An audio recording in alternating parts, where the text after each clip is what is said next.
අලුතෙන් ගෙනාපු මම දැන් මේ ගෙනාලා ඉන්නේ මම අලුතෙන් ගෙනාපු මාළු.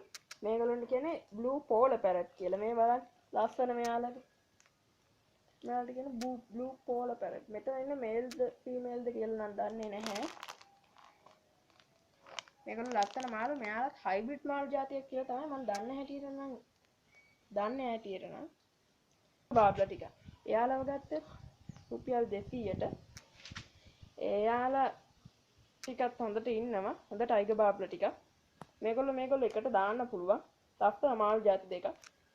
මේගොල්ලෝ බිත්තර දානවා මේ සික්ලි ෆැමිලි. මෙයාලා ස්ප්‍රින් ඩීන්ස් ෆැමිලි මාළු. මේගොල්ලෝ ෂෝක් මාළු.